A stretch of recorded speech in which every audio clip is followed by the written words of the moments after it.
Matthias, thank you so much for doing this, and thank you so much for coming in Toronto. I guess my first question to you, because the last exit, it's a home invasion thriller, of course. Did you have to think about Adam Wingard's You're Next, and of course the film Don't Breathe, which were legendary home invasion thrillers? Did you have that in your back of your mind before making the film, and what was your inspiration, of course? Fernando, first of all, thank you for interviewing me. It's an absolute pleasure to be here in Toronto with the best crowd in the world. And it was a real pleasure showing the film. Now, as for the inspiration, you're absolutely right. I mean, for me, what I wanted to do is a home invasion thriller with a twist. And I worked with Neil Lindpow, who wrote the script and really pitched to me the idea of making a contained film like this, which is very unlike all my other films, who are like crazy with too many people and time travel and genre crossovers. We both came together. He appreciated my work, I appreciated his work, and we wanted to make this film as a contained, character-driven film. And to me, what I loved about Neil's work is that all his stories always come from character first. So like in the movie, there is like characters who have gone through some real darkness in their past, which all plays out on this fateful night in Scotland. And really the inspiration for the tone of the film was actually a British film called Dead Men Walking, which had this sort of is a revenge thriller, a brother returning home, and we wanted to create that gritty feel. And then the second inspiration was Misery, actually, the film. Someone being trapped in a home, and that sort of maybe I don't want to give away any twists, but that plays into the twist that is happening. And then of course, Don't Breathe is an excellent movie, and I can't deny that there was a shade of that in there as well. So you take all of those things and then I guess mix them up and try to create something new. To me, what really made me want to do the movie was the character work in it and the kind of revelations of what we find out about these characters.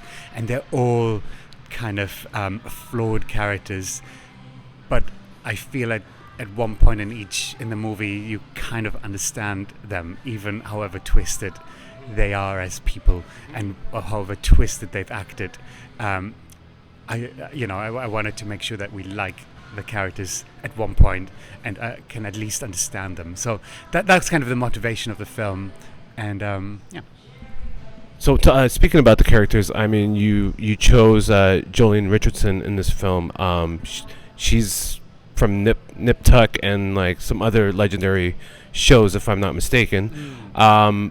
But she's legendary in her own right? So what was it like working with her?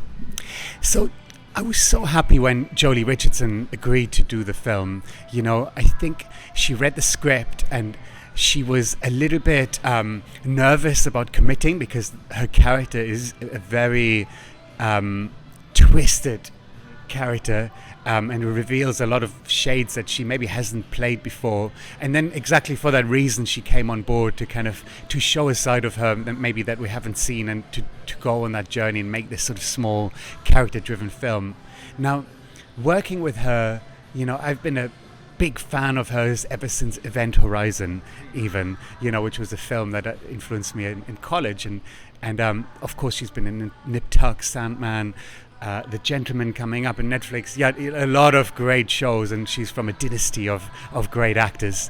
And she was so focused on the job and on kind of finding nuances in the character, pushing it to a place that is really brave and daring, that I was really happy and excited working with her as a true professional. She was so concentrated during her performances that when she had to cry in a scene, every single take, at the same second, a tear would roll down her face. And it was just so amazing to see for all of us, because there was a lot of great young actors whose first movie this was, and who'd never been in a feature film before. To see her working like that and sort of and see how dedicated she was great. And she came up with some twisted things where, am I giving away too much? Like there's a scene where she was supposed to dry hump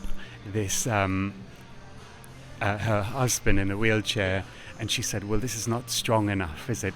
What if if my hand wanders into his trouser region? And I was like, okay, you up for that? And it's a great it's a great addition to the character, and I really appreciated that she went all out and committing to this character and to this movie. So you watch the film, her performance is mesmerizing. It's really great. So so you decided to use the Scottish Highlands as the backdrop to the film. Can you tell us why you did that? So I'm going to say that the location of Scotland was chosen by the writer Neil Linpow, who's Jack in the movie, and the reason he was keen. I mean, the task was to find a really, really remote place in the middle of nowhere, and Scotland is kind of in England is that place. And because the landscape is a character in the film as well. We are in this sort of storm-ridden night. All the roads are unsafe. You can't. The nearest village is too far away to reach it. Like, if you go to Scotland, and I had traveled there before, the mountains in Glencoe or in the Isle of Skye, there is like a sort of a mythic presence to these landscapes that is sort of perfect for the story, and it's really kind of, I was really keen to capture on film. And even though we ended up, like, funnily enough, we started looking for locations near London, and the first farm we looked at, we were like, yeah, so I know it's the first farm and it's really convenient, so like, well, it's never going to be this one, but it could all work for us, and it just actually looks all right. And we're like, yeah, no, we're not saying we're using it or we're going to go here, but yeah, this could work. And then we ended up looking at lots and lots of other locations, and also in Scotland. And in the end, it was like, oh, you know what, this first place is so perfect for us, and it's so, exactly what we need.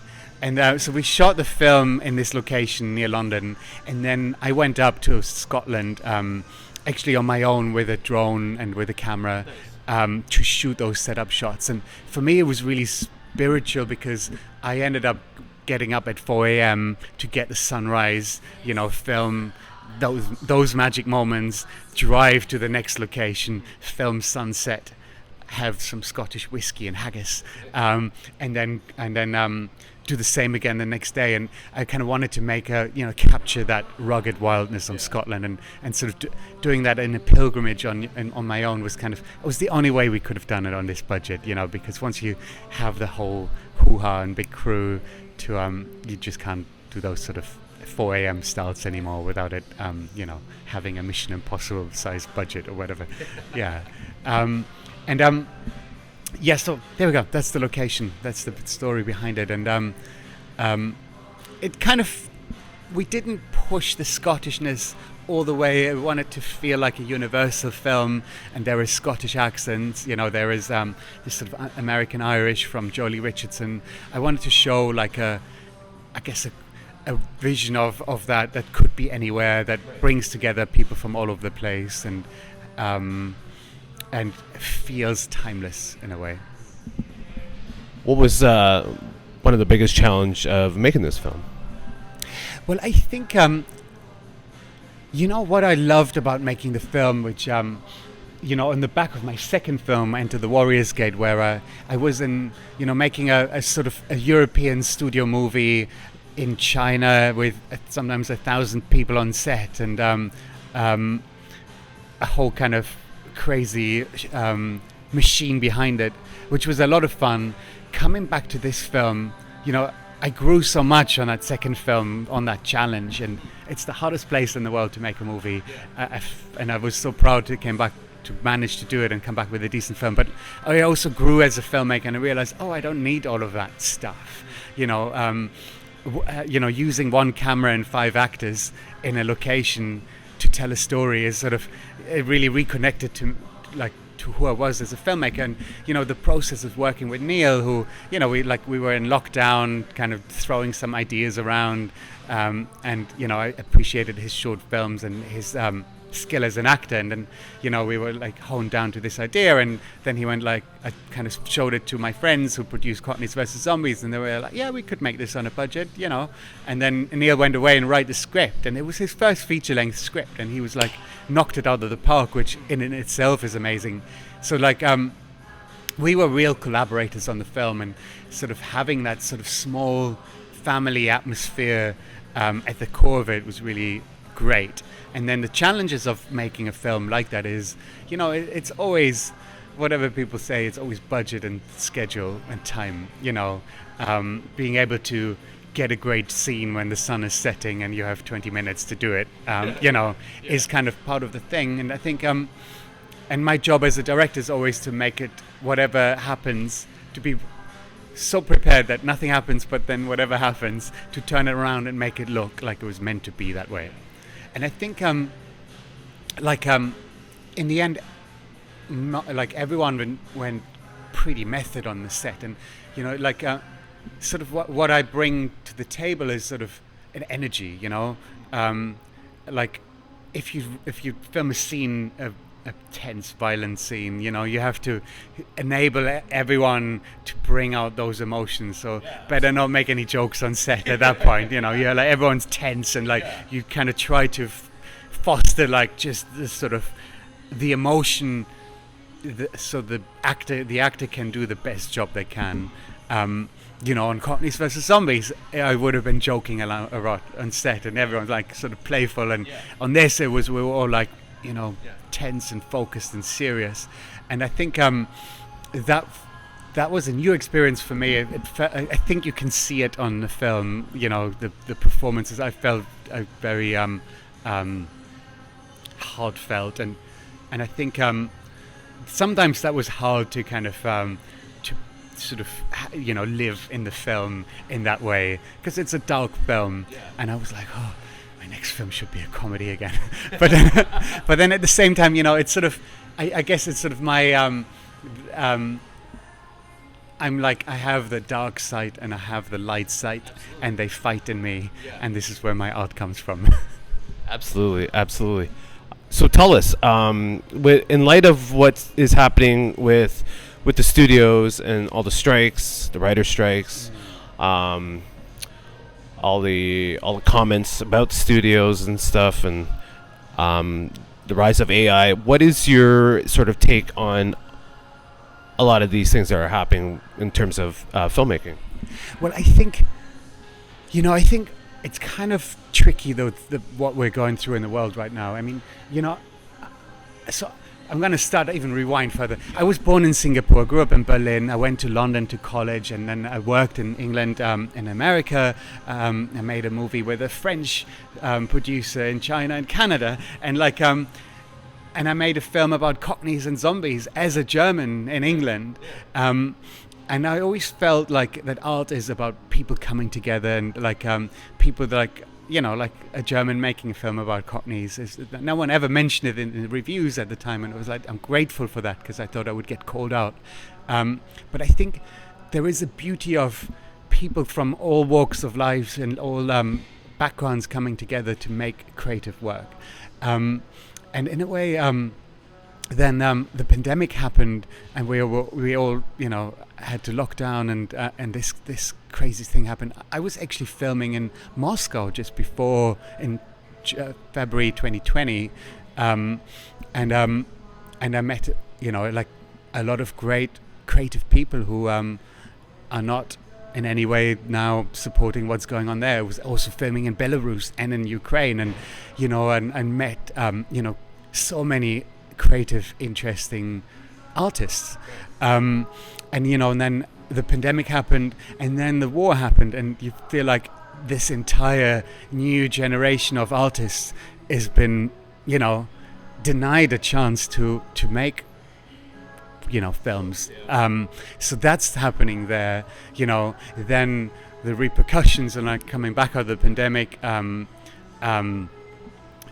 have high oil prices, cost of living crisis, inflation, interest rates going up, then the streamers suddenly don't have free money anymore. Their stock prices crash. So like all of it suddenly, like the film industry contracted really quickly, and advertising as well. Everything where we make money is like disappeared really quickly, and I think so it's a and then this year, like, it kind of, the strikes happened, justifiably so, because everyone needs to make a living, and and we live in a society where through the pandemic, through the wars, through all of those things that happen to us, the corporations do make more money, and the shareholders still make more profits, and oil companies have their record income, and it's so unjust.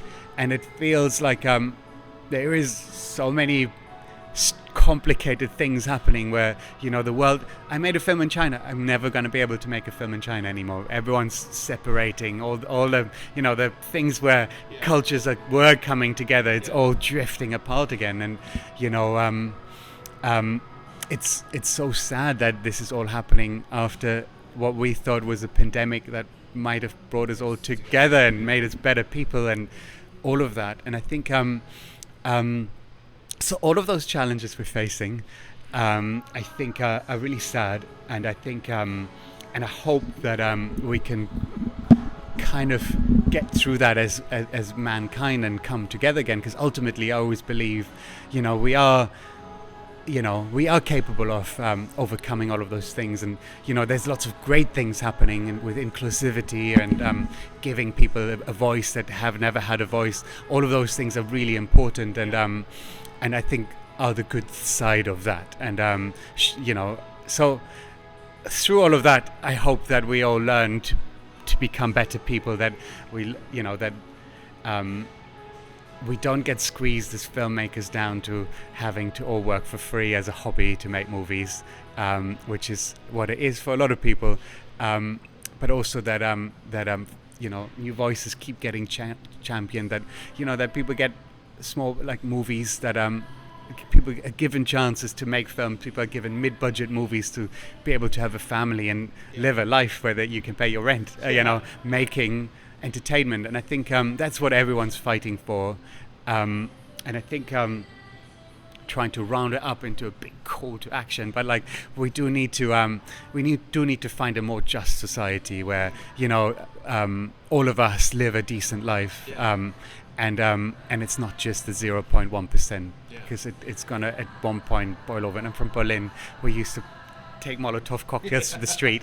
Not a really wise way of dealing with the situation, but there is I understand the anger, and I think we all need to stick together to kind of to be able to sustain who we are as people, and sustain careers, sustain creativity, and sustain growing as a human race. Because in the end, we're the storytellers that need to tell the stories that help us understand, give us the energy to become better people. And so now we're going to talk about AI. Sorry, I keep blabbering on. So, and then I guess,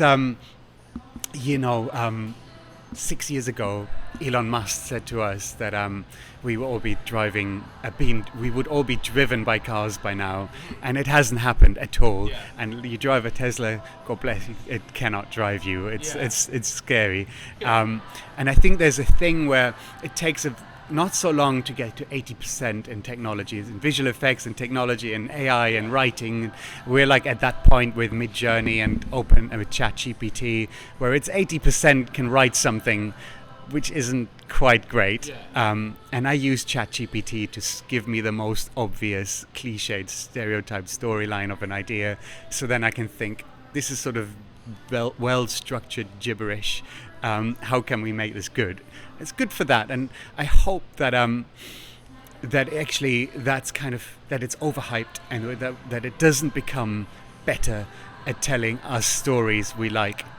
Because once AI is better at telling stories that we love than humans are, then we live in the Matrix. Then humanity has lost, And I think, to me, this time is just another wake-up call, or like a rallying cry to tell stories that are more personal, that are more human, that are more relevant, that are a little bit more messy and less kind of slick and packaged and like polished off.